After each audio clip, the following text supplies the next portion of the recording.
Continuando con nuestras clases teóricas, siempre orientadas al tema de atención, o en todo caso al área de atención primaria en salud, entramos no muy en profundidad, pero tampoco vemos las cosas de manera superficial, ¿no? Un término medio.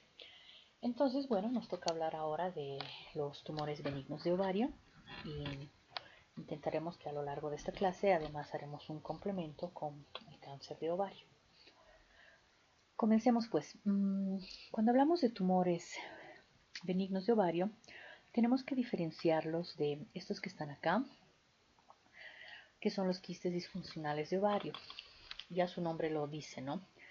Son de hecho fisiológicos, pero algo pasa en esa función fisiológica para que muchas veces sean confundidos con tumores. Aquí el término es distinto. Entonces, propiamente los tumores benignos de ovario tenemos de tres tipos: los derivados del epitelio celómico, los derivados de las células germinales y los derivados del estroma ovárico. Estos no entran dentro de estos tres, pero es importante que los toquemos un poco porque generan confusión y muchas veces son confundidos con alguno de estos y no es el caso. Entonces, para eso lo mejor es pues empezar a hablar de ellos, ¿no? Los quistes funcionales de ovario. Tenemos de dos tipos.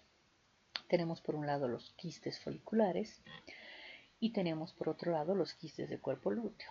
Foliculares, ya se imaginarán que tienen que ver con los folículos, por lo tanto, dentro de la parte fisiológica estaríamos hablando de la primera mitad del ciclo ovárico, que es la fase folicular. Ahí es donde va a haber una disfunción, una falla transitoria que va a dar lugar a la formación de estos. Y los quistes de cuerpo lúteo, que obviamente acá por el nombre cuerpo lúteo ya se imaginarán que la nuevamente disfunción se va a dar en esa segunda mitad del ciclo ovárico, que está comandada definitivamente por el cuerpo lúteo, ¿no?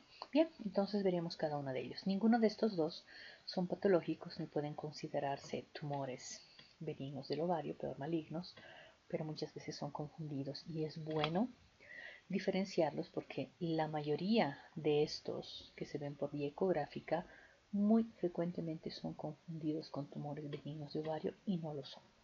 Ok, empecemos con los quistes foliculares.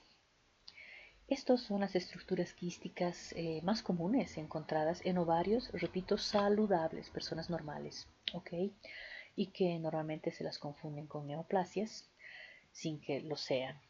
Y donde se produce el problema puede ser de dos tipos, ¿no? Pero el problema o la falla está en la maduración folicular, en dos tipos de situaciones. La primera, cuando ustedes saben que cada ciclo, lo habíamos visto en fisiología, maduran una corte de 5 a 10 folículos, dependiendo de la edad, pero solo uno de ellos llega a ser el folículo dominante que finalmente ovulará. Entonces, ¿qué es lo que sucede? Que llega a formarse este folículo dominante, pero por una falla fisiológica transitoria no ovula. Y al no ovularse queda como un quiste, por eso se llama quiste folicular. Esa es una de las fallas. Y la otra de las fallas es, recuerden que uno evidentemente llega a madurar más que el resto de la otra corte. Pero ¿qué pasa con estos otros que al inicio de la fase folicular también maduran? Todos maduran, obviamente uno madurará más que el resto. Pero ¿qué pasa con los otros que maduran? Pues más o menos una vez que se ha seleccionado el folículo dominante, los otros durante esta fase folicular tienden a atreciarse, a desaparecer, a reducir. Pero en algunos casos la otra falla es que uno no reduce, no se atrecia y lo vamos a ver igual como una imagen que contiene líquido que viene a ser un quiste folicular. Esas son las dos fallas que se producen para que se produzcan los quistes foliculares. Como digo, estas situaciones pueden darse en ovarios perfectamente normales o saludables y tienen que ver sobre todo con fallas de tipo personas que se han estresado demasiado por alguna situación muy importante en su vida, la pérdida de un familiar, de una persona amada, tal vez que tienen que afrontar una situación de estrés muy importante, no lo sé, un examen, defensa de tesis, la participación, no sé, en un juego olímpico, etcétera. Y ustedes saben que el estrés produce anovulación, no ovulas. Entonces son ese tipo de situaciones que se dan eventualmente en cualquier ovario y cualquier persona saludable. Digo que es transitoria porque pueden ocurrir en cualquier momento de la vida y generalmente se resuelve de manera espontánea, es decir, en un periodo de 6 a 12 semanas, más o menos, que son 3 meses, esta imagen que seguramente por ecografía se verá como un redondito quístico de diferente tamaño, algunos pueden llegar a medir hasta 8 centímetros, pero normalmente están entre los 3 y 5, pues desaparece de manera espontánea. Y eso es lo que sucede con los quistes foliculares. Esa es la razón por la que no entran catalogados entre los tumores benignos de ovario, porque son quistes disfuncionales que luego volverán a la normalidad por lo general de manera espontánea. Como les digo, puede ocurrir en cualquier momento durante la vida reproductiva, no es de extrañarse ver este tipo de imágenes. La otra situación es el quiste de cuerpo lúteo, si bien son menos frecuentes que estos, y lo que sucede es el resultado de una hemorragia intraquística. Obviamente se los ve durante la segunda mitad del ciclo, es decir, algo así como que ya se produjo la ovulación y recuerden que todo esto se convierte en el cuerpo amarillo. El problema es que al momento de romperse esta superficie ovárica para liberar este óvulo, muchas veces hay pequeños vasos microsangrado que rellenan este contenido de acá y pueden verse pues una imagen un poco irregular, con contenido anecoico, etcétera. Y claro, da la impresión de un quiste de forma irregular, ¿no? Entonces son confundidos con tumores benignos, pero no lo son.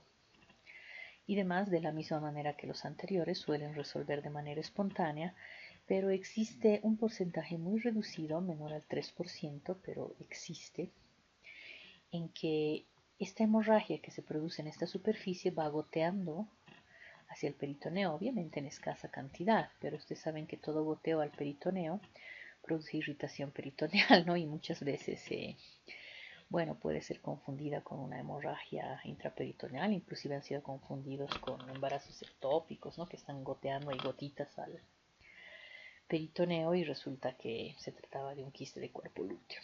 En fin, rara vez ocurre en esos casos extremos. Ahora con el advenimiento de la laparoscopía hace muchos años, pues prácticamente uno ve a través de la camarita en el abdomen y claramente uno puede diferenciar si se trata de un ectópico o un quiste folicular roto para que el procedimiento sea mínimamente invasivo y no se esté procediendo a una laparotomía por una situación de disfunción fisiológica transitoria.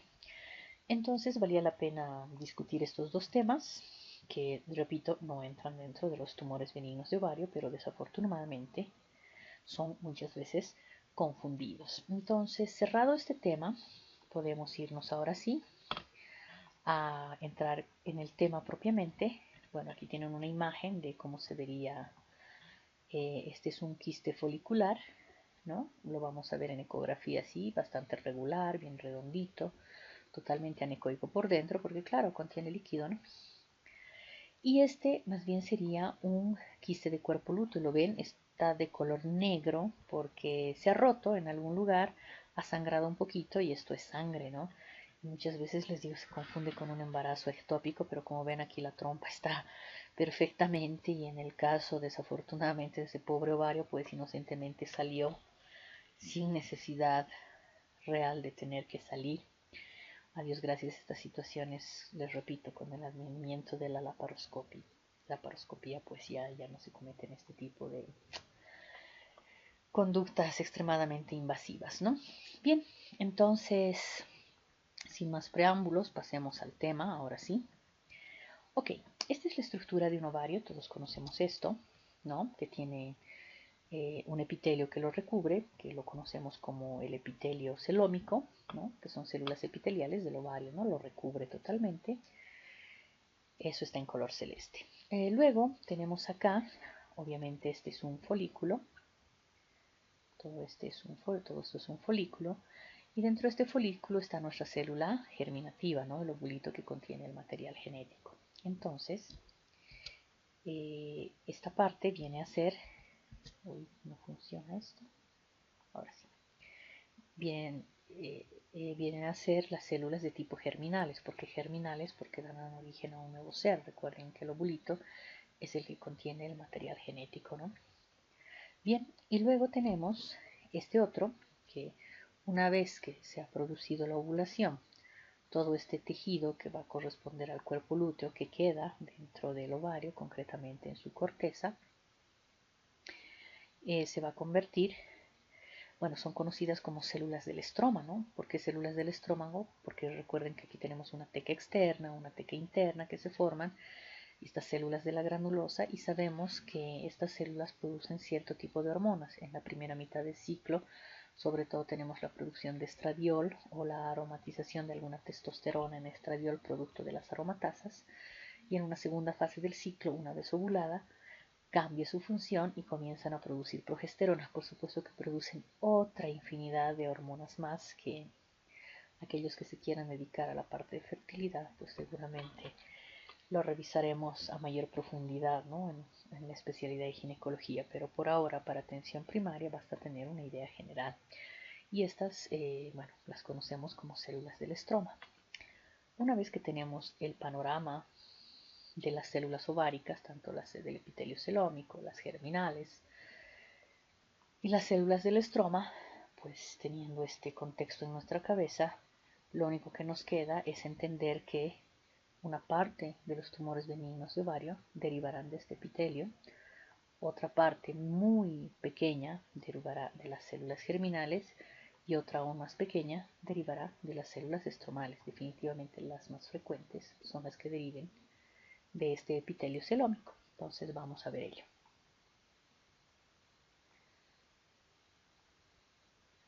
Ok, aquí tenemos los tumores derivados del epitelio celómico, por eso se les llama epiteliales, porque derivan del epitelio celómico. ¿Ok?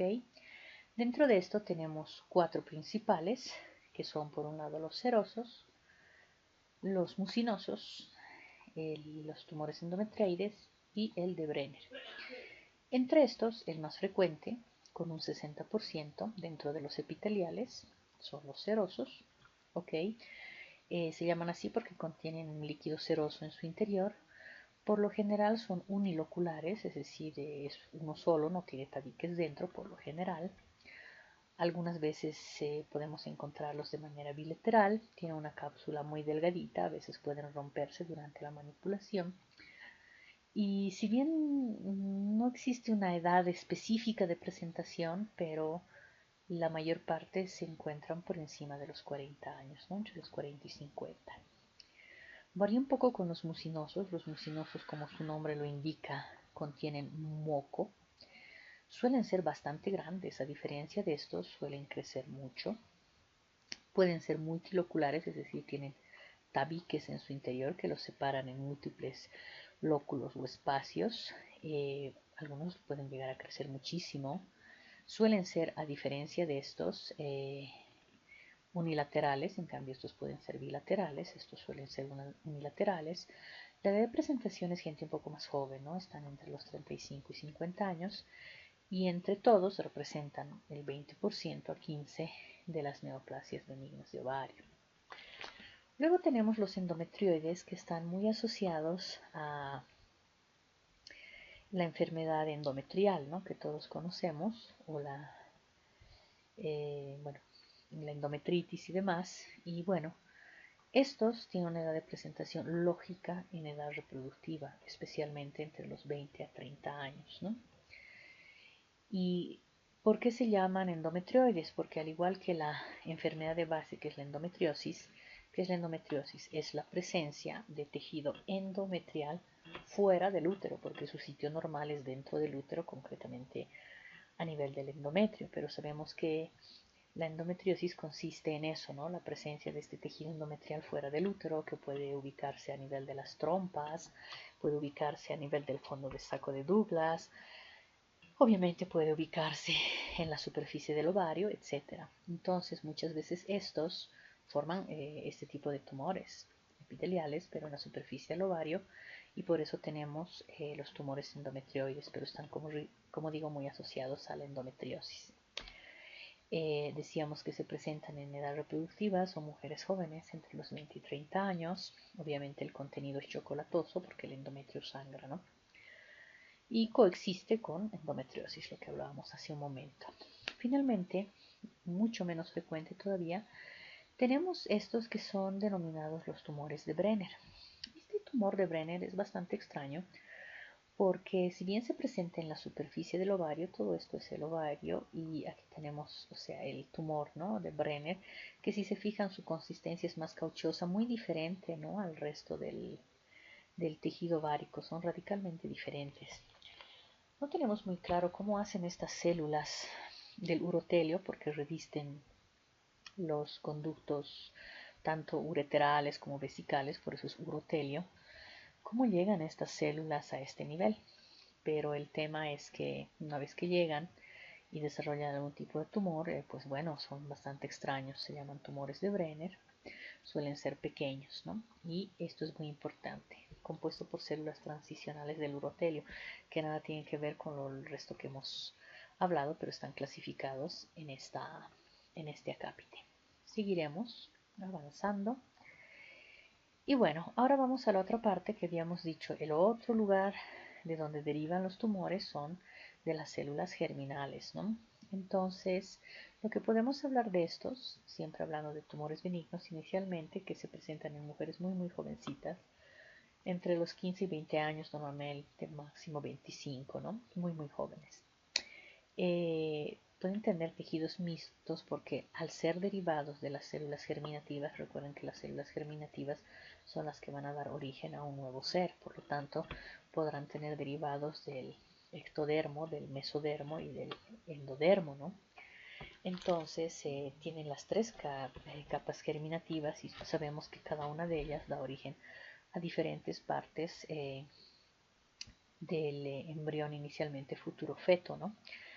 De los tejidos me refiero. Entonces, ciertamente podemos encontrar una mezcla de piel, ¿no?, de dientes, de pelo, presencia de cartílago que normalmente derivan del mesodermo, piel del ectodermo, etcétera. Hay un poco de todo. Entonces, aquí tienen una imagen donde hay un poco de grasa, un poco de cartílago, pelo por el medio, en fin.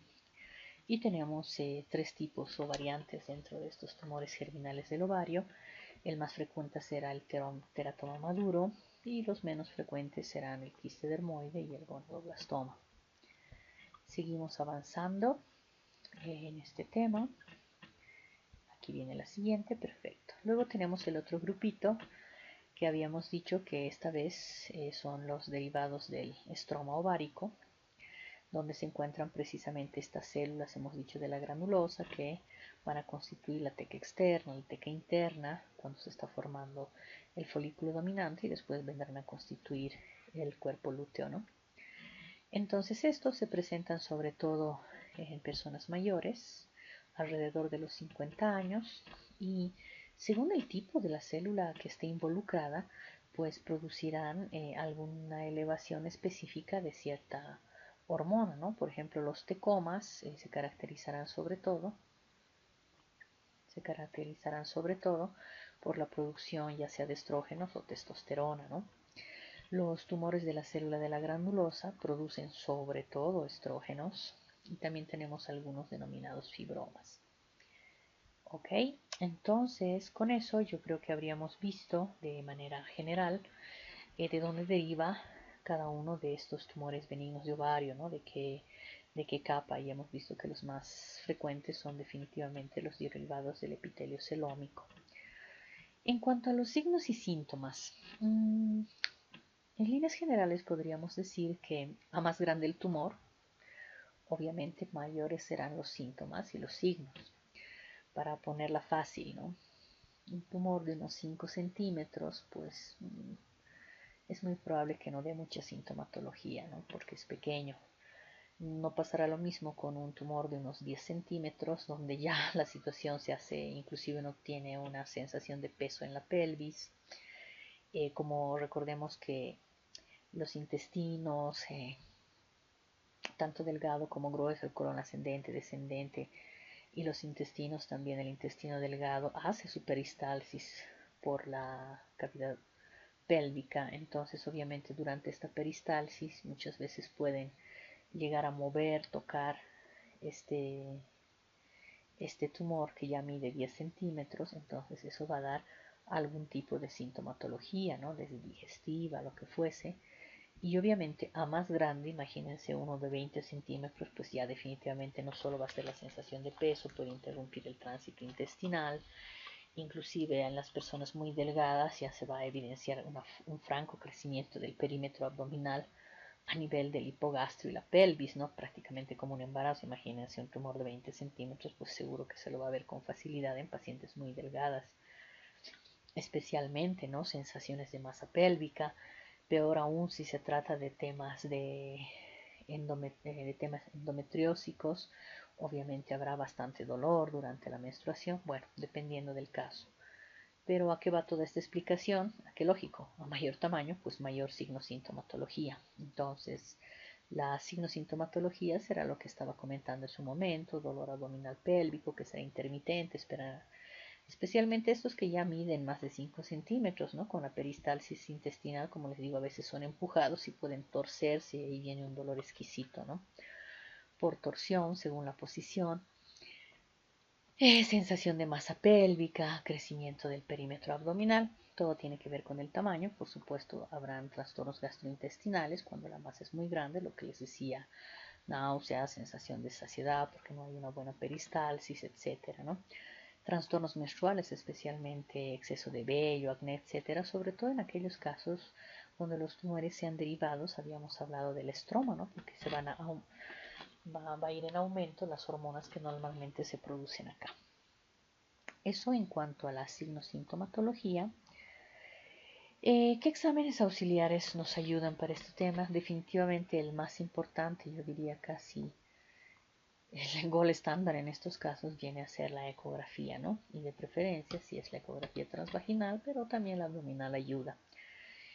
Este es el examen de mayor utilidad porque no solamente nos va a permitir la caracterización, ¿no?, de la tumoración, y nos va a dar datos muy importantes, como por ejemplo si se trata de un tumor sólido, ¿no?, como sobre todo sucede con los derivados de la granulosa, o si es mixto, ¿no? Estos famosos teratomas suelen ser mixtos, tienen una parte quística con líquido y otra parte sólida.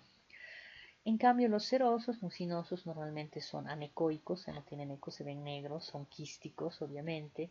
Nos pueden mostrar si se trata de una masa, un tumor único, hacia un solo lado, o si están hacia los dos lados, bilaterales.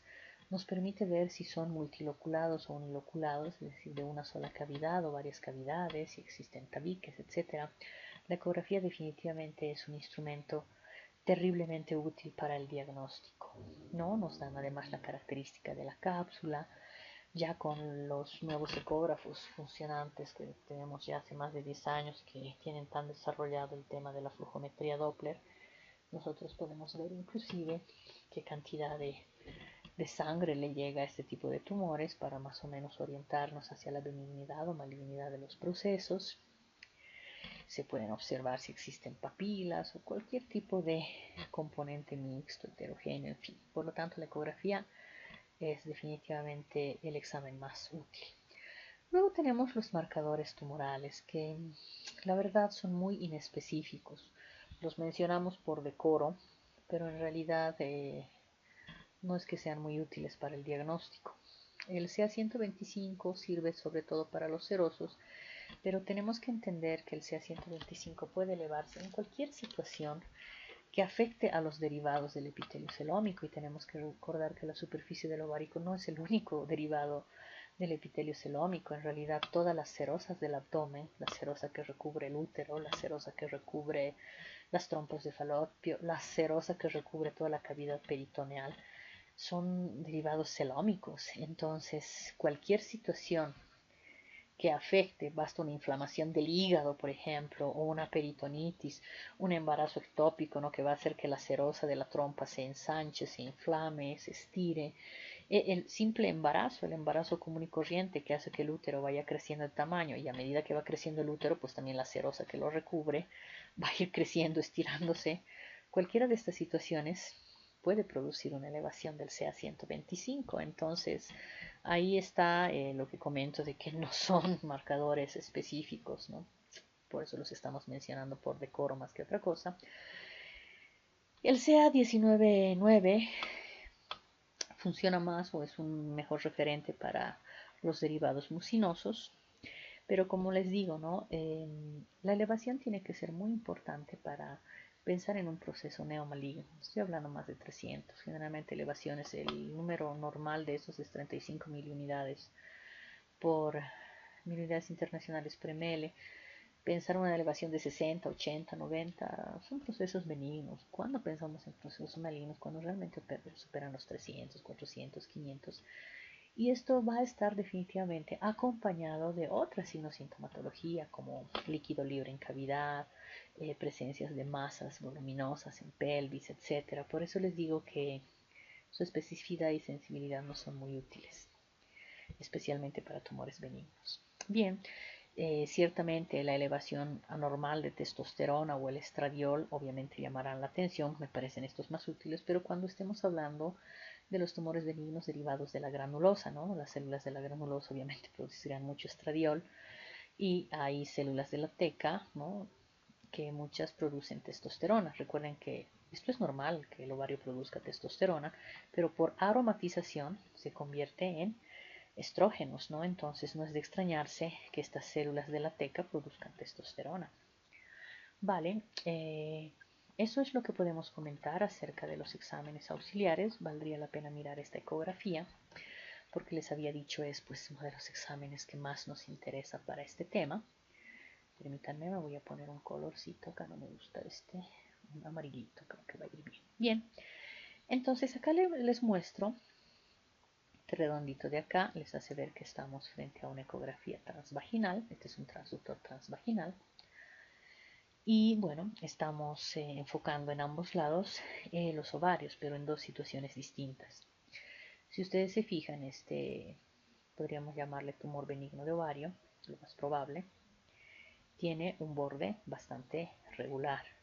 No se puede decir lo mismo de este tumor ovárico, que definitivamente tiene un borde irregular, ¿no? La primera cosa. Segundo, ustedes verán que este es totalmente anecoico. An significa sin ecos, ¿no? Los ecos se ven color blanco. Aquí no tienes ningún tabique, nada al centro. ¿Qué pasa acá? Aquí miren, tenemos un tabique, aquí tenemos otro tabique, por lo tanto aquí ya vemos algo que es multiloculado, ¿no? Muchos lóculos, aquí unilocular. La tercera cosa importante, nosotros en el interior de este tumor benigno, lo más probable, no vemos, como ven, ninguna masa aquí creciendo, ninguna digitación, ninguna cosa extraña, no hay nada de eso, lo cual le da una tercera característica de benignidad. No podemos decir lo mismo de esto, que si ustedes se fijan, aquí tenemos un crecimiento sólido, en todo este líquido hay un crecimiento sólido. Toda esta parte representa otro crecimiento sólido acá. Podríamos decir que es mixto, ¿no? Tenemos partes líquidas, partes sólidas.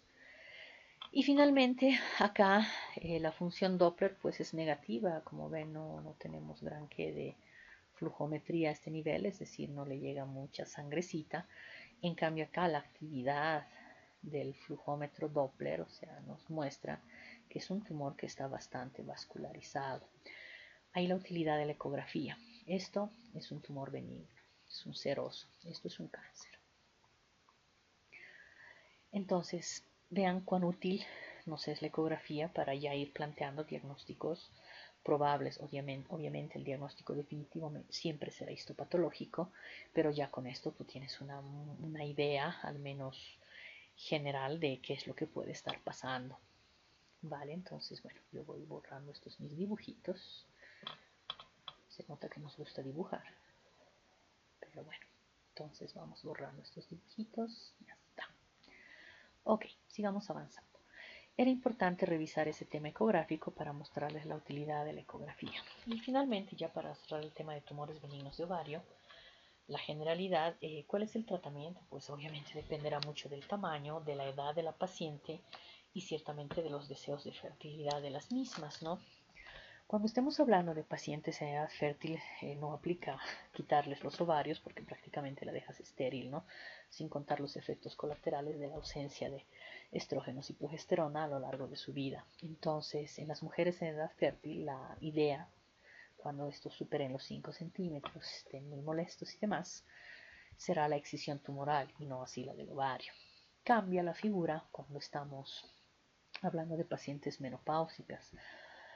Considerando que las pacientes están perimenopáusicas o menopáusicas, ya prácticamente la funcionalidad del ovario es casi nula. En estos casos ya no plantearemos una exéresis de la lesión tumoral, sino del ovario en general, porque pues prácticamente nos sirve hasta de profilaxis para evitar cualquier problema en el futuro a ese nivel, ¿no? Entonces aquí estamos hablando de la exéresis del ovario, incluyendo el tumor, ¿no? Y muchas veces se va acompañado inclusive de histerectomía, ¿no?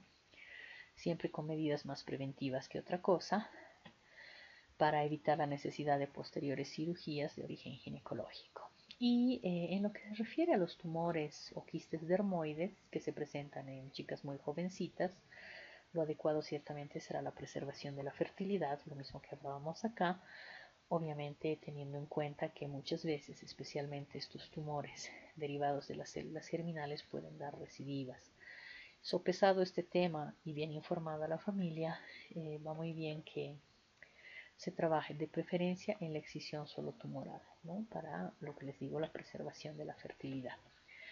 Bien, entonces eso es lo que creo que podemos comentar acerca de los tumores benignos del ovario.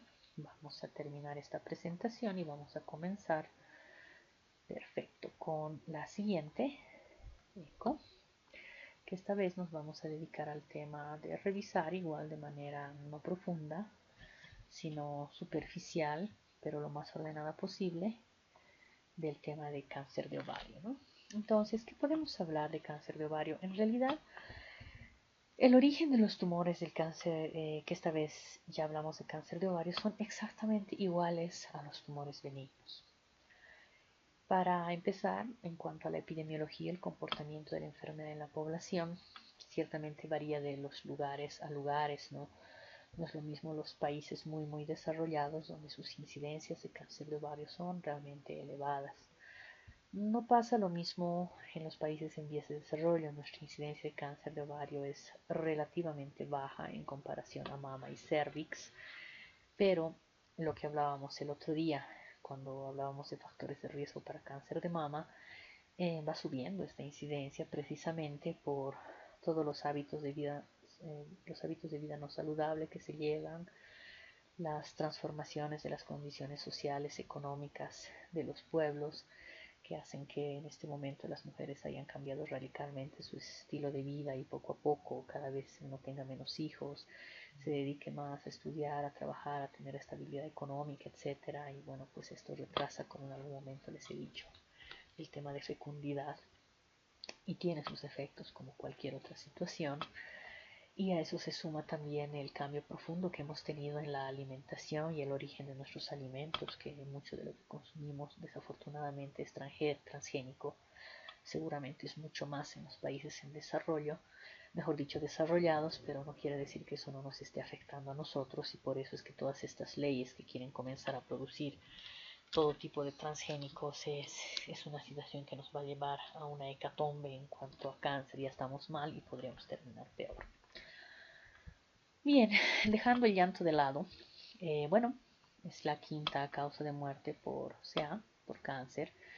Se presenta sobre todo en mujeres mayores de 50 años. No tenemos una causa específica.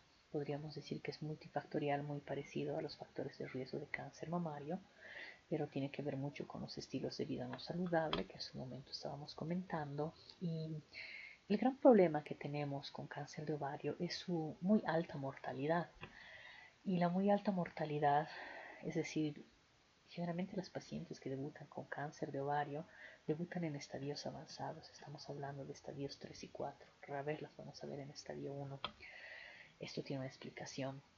Y es que es muy difícil poder detectarlas en etapas iniciales porque la sintomatología de las etapas 1 y 2 es casi ausente. En cambio las 3 y 4 obviamente tocan trompeta.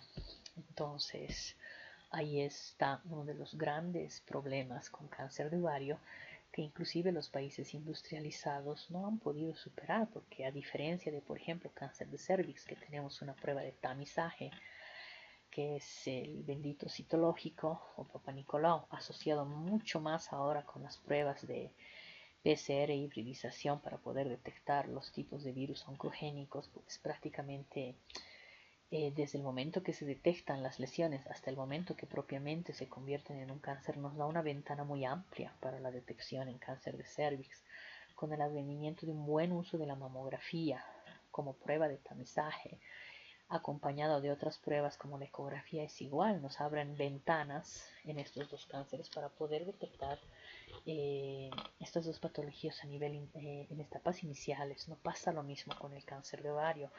El cáncer de ovario es un dolor de cabeza en los países industrializados y por supuesto nosotros ni qué decir cuando se presenta. Los vemos siempre en estadio avanzado y como les decía, tienen muy mal pronóstico y tienen una muy baja sobrevida. Eso en cuanto a epidemiología, que les puedo ir comentando. Los factores de riesgo son muy parecidos a los del cáncer mamario, la edad, ¿no? Pacientes mayores a 50 años. Juega aquí mucho la obesidad porque el índice de masa corporal mayor a 30, ciertamente existe un aumento, ¿no?, de la circulación aparentemente de estrógenos, exoestrógenos que llamaríamos, ya que no están producidos propiamente a nivel del ovario, sino también se producen a nivel de la grasita. La nuliparidad, el no haber tenido hijos, aumenta el riesgo. También los temas como síndrome de ovario poliquístico, el uso de medicamentos para inducir la ovulación, como el citrato de clomifeno. Más aún se han estado haciendo este tipo de tratamientos que tienen que ver mucho con la fertilización in vitro por más de un año o en repetidas ocasiones. El uso de terapia de reemplazo hormonal en menopausia, sobre todo cuando es a base solamente de estrógenos, ¿no?, por más de 5 años, pero tiene que hacer este uso. Obviamente la herencia y la familia cuentan mucho, las mutaciones de los genes que habíamos visto el otro día, los BRCA1, BRCA2, el síndrome de Lynch, etc. Alimentación predominante de grasa animal por el tema que hemos hablado de las carnes elaboradas, transgénicos, etc., ¿no? Tabaco, alcohol. Entonces se juntan muchas cosas para que se gatille uno de estos problemas, pero estas cosas en estos tiempos pues se juntan muy fácilmente. En cuanto a los orígenes, son exactamente los mismos que los que habíamos visto para patología benigna, con la diferencia de que esta será su versión maligna, ¿no?, su versión oncológica, su versión agresiva, su versión cáncer. Pues los orígenes son las mismas. La mayoría derivará, por supuesto, del epitelio celómico, ¿no?, la capita que recubre el ovario. Otro tanto derivará de las células germinales y muy raras. Estas dos últimas son realmente extrañas, pero bueno, existen. Derivarán de las células del estroma. Prácticamente en eso no, en cuanto a sus orígenes, no varía tanto. Hablemos del primer grupo, que son los tumores epiteliales, ¿no?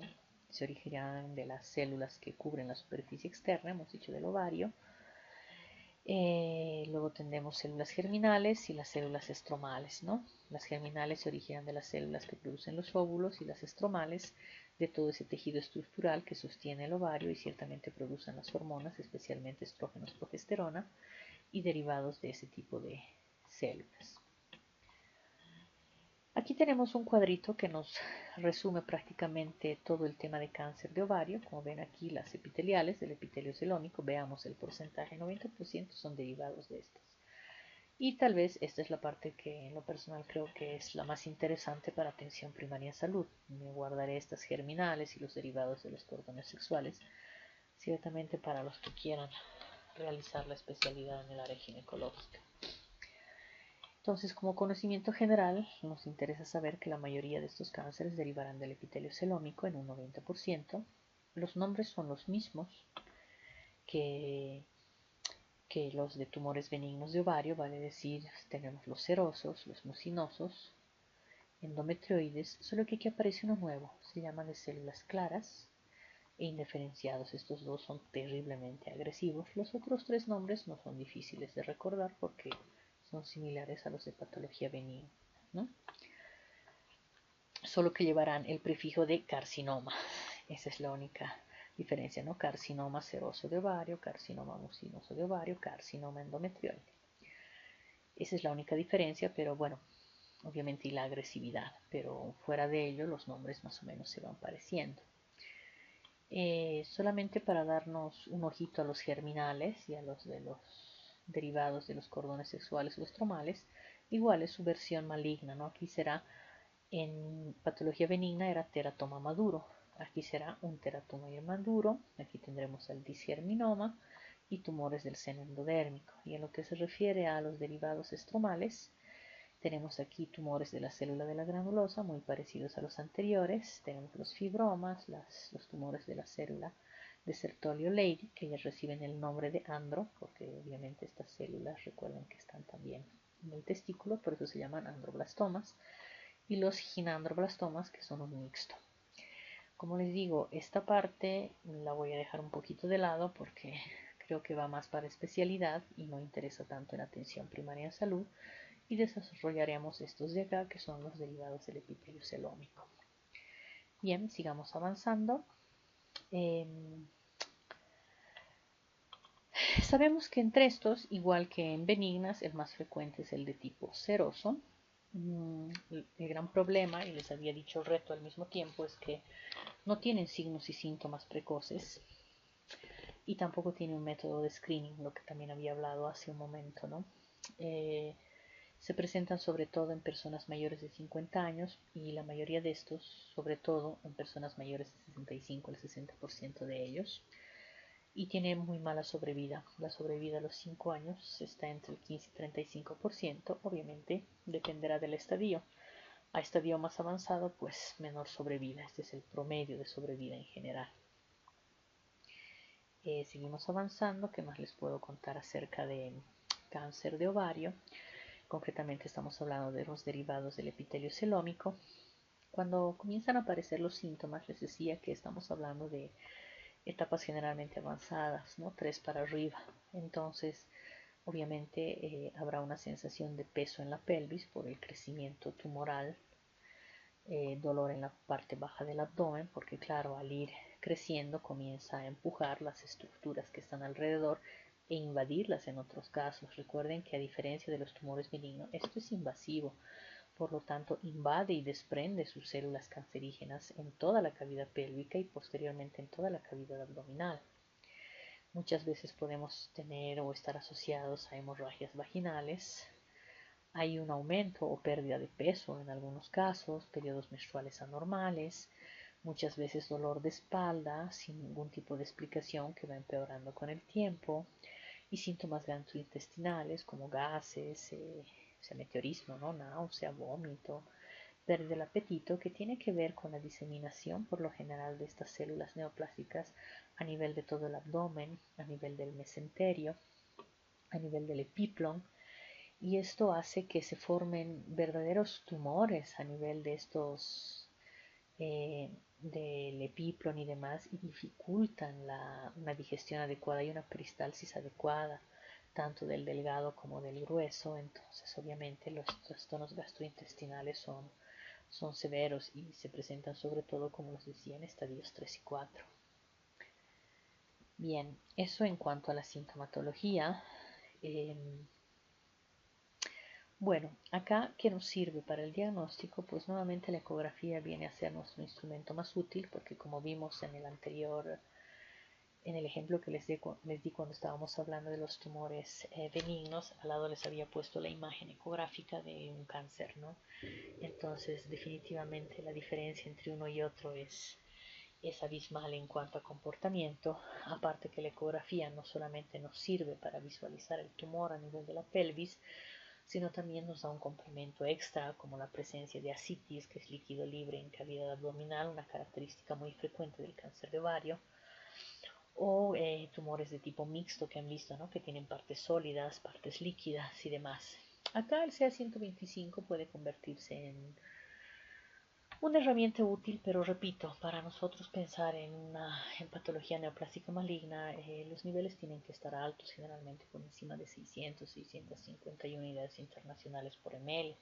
Ya habíamos visto que el CA 125 y sus elevaciones por encima de lo normal, pero bajas, que están hasta el 100 y demás, pueden también estar relacionados con otro tipo de, ni siquiera patología, pero que tenga que ver con algún tipo de agresión al epitelio celómico. Ya lo habíamos hablado hace un momento.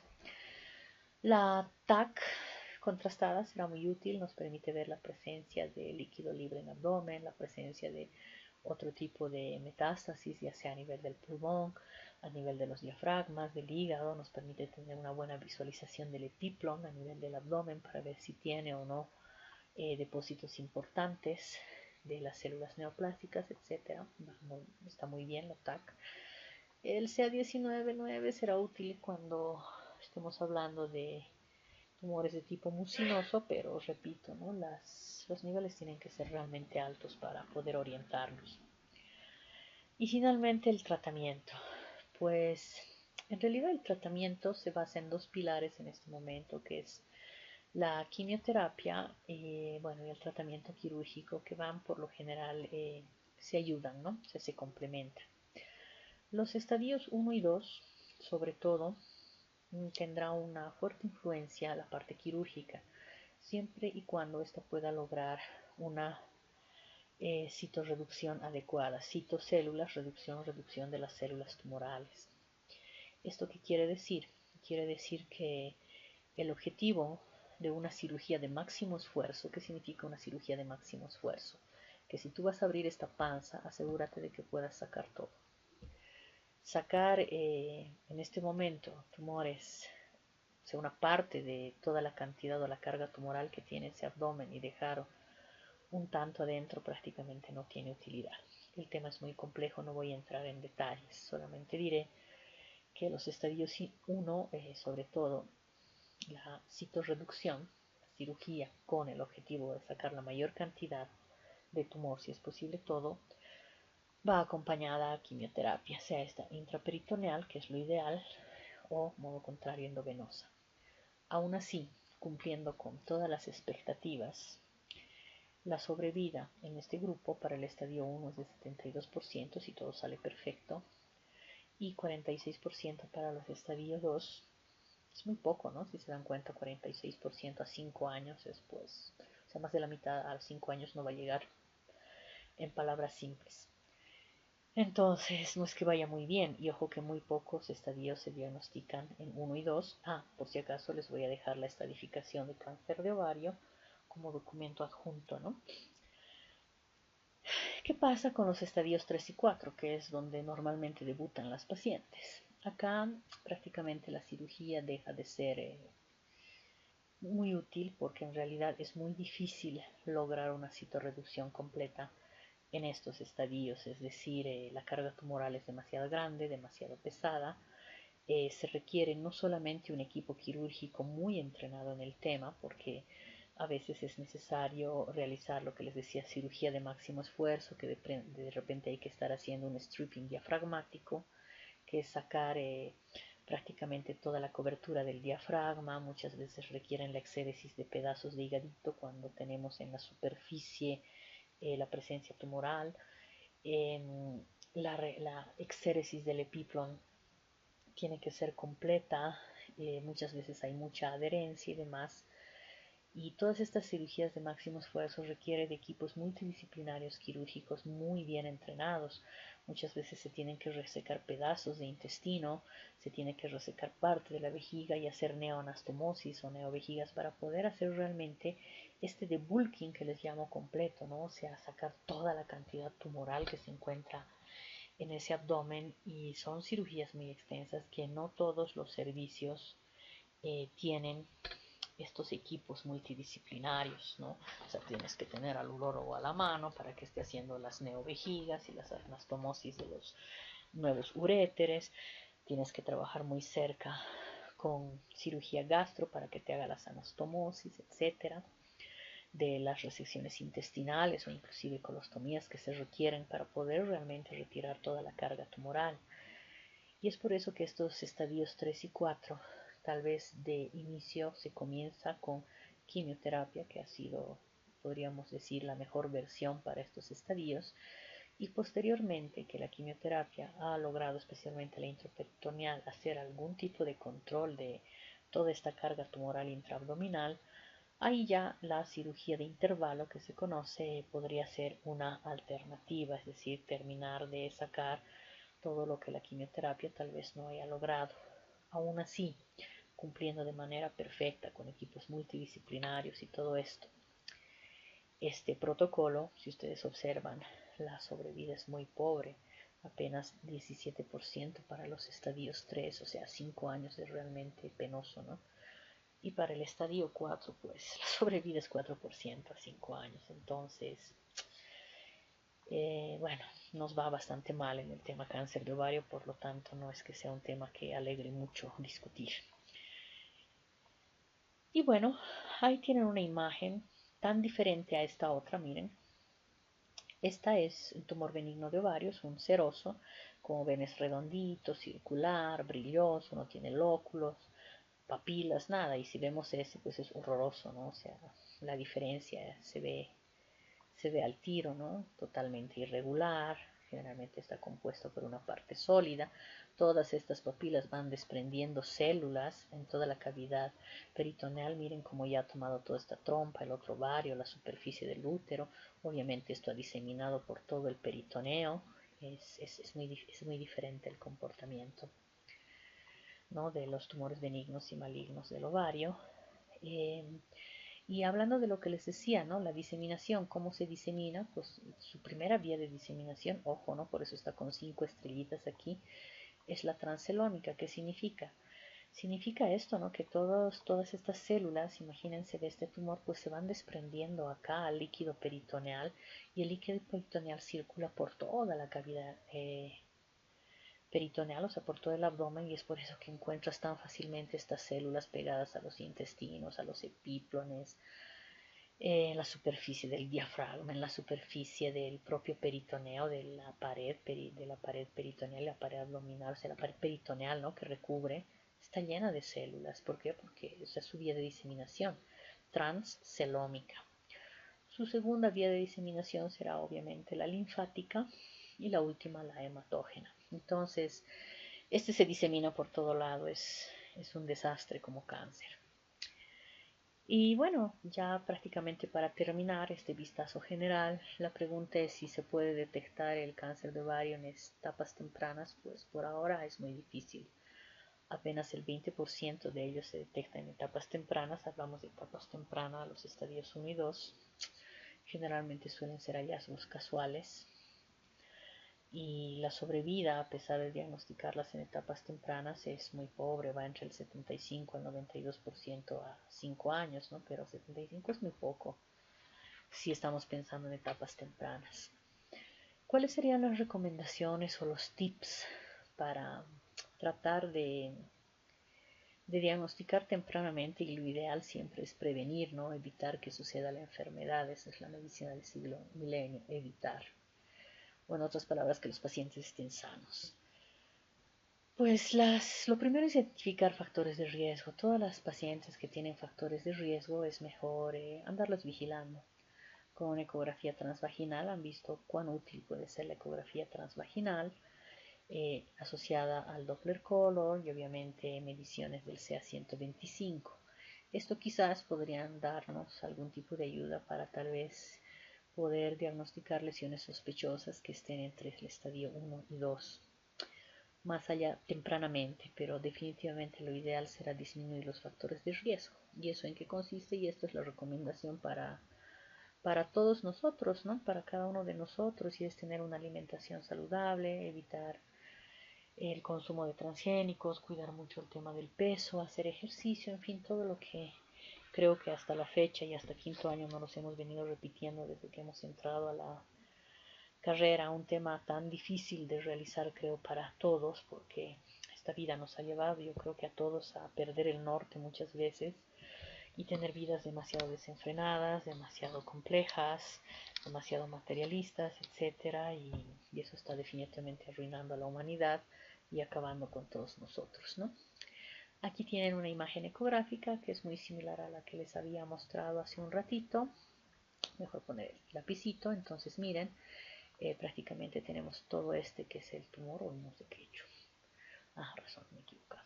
Ok, tenemos todo este tumor que, como ven, tiene una parte sólida, ¿no?, que la tenemos acá. Aquí también otra papila que cuelga, perdón, el dibujo no está muy bien. Tiene una parte líquida que viene a hacer todo esto. Miren la cantidad de flujo, ¿no?, o sea, de sangre que le llega a este tumor. Es que esto está creciendo rápido. Es totalmente irregular en cuanto a su forma.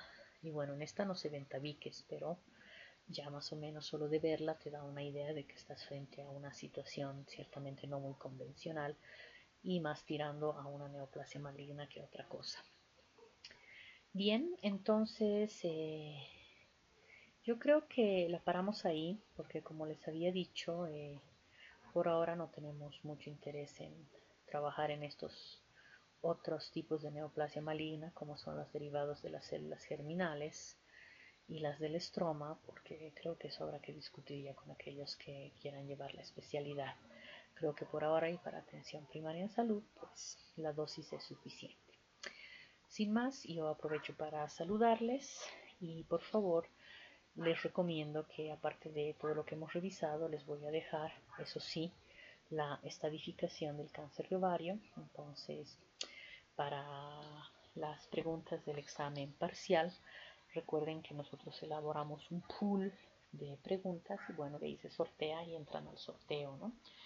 Entonces no hay que extrañarse que les ponga un casito clínico. No pretendo que aprendan de memoria la estadificación, creo que eso no aplica, sino que se la impriman y la tengan ahí al lado de su computadora o de su celular, modo tal que cuando tengan el ejemplo ahí, pues solamente hay que ver, según las características que te dan, a qué tipo de estadiación pertenece, ¿no? Ok, eso es lo que, bueno, puedo informarles por ahora y, bueno, que tengan un buen resto de día, lo que queda. Cerramos transmisión.